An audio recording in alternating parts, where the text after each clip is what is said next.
រ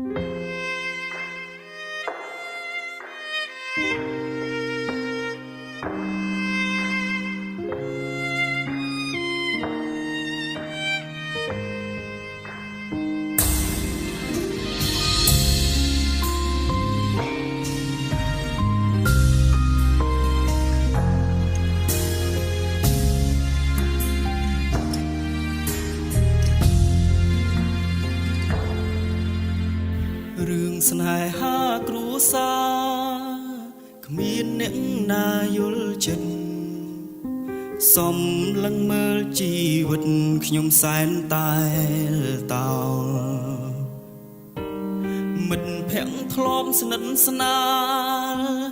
គេក៏ទុកខ្ញុំចោលក្តីស្រមៃដូចជាស្រមោលដែលចាប់មិនបានការងារត្រូវជោគជ័យក៏ប្រែបង្រាជ័យតើខ្ញុំនៅសល់អ្វីនៅក្នុងជីវិតគិតអ្វីក៏មិនចេញដេកលំក៏ឈប់គិតរាល់បញ្ហាចូលមករួមរិទ្ធខ្ញុំច្រើនពេកហើយម្ដេចជីវិតខ្ញុំជួបទុក្ខរហូតខ្ញុំស្ទើរឈួតក្នុងចិត្តសែនហត់នឿយក្តីសង្ឃឹមសល់តែមួយភាគរយចង់បងក្រោយសម្រាប់បន្តិចសិនគ្មានកំឡុងតទៅមុខទៀតទេគ្មានអ្នកក្បែរចាំជួយលើកទឹកចិត្តសំពៀនច្រើនកើនលើសពីការគិត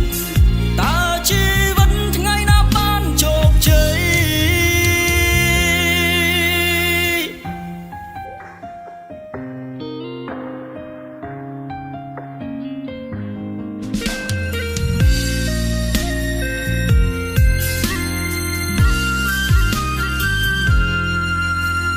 ការងារត្រូវជោគជ័យក៏ប្រែបង្រាជ័យតើខ្ញុំនៅសល់អ្វីនៅក្នុងជីវិតគិតអ្វីក៏មិនចេញដេកលំក៏ឈប់គិតរាល់បញ្ហាចូលមករួមរិទ្ធខ្ញុំច្រើនពេកហើយម្ដេចជីវិតខ្ញុំជួបទុក្ខរហូតខ្ញុំស្ទើរឈួតក្នុងចិត្តសែនហត់នឿយ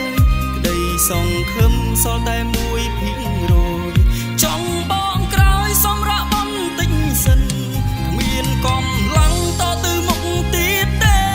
គ្មានអ្នកក្បែរចាំជួយលើកទឹកចិត្តសំពៀនច្រើនកើនលើសពីការគិតតើជីវិតថ្ងៃណាបានជោគជ័យម្ដេចជីវិតខ្ញុំជួបទុក្ខរហូ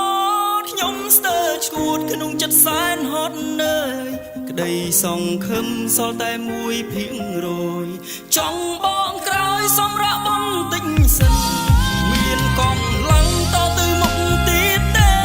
គ្មានអ្នកក្បែរចាំជួយលើកទឹកចិត្តសំពៀនច្រើនកើនលើសពីការគិត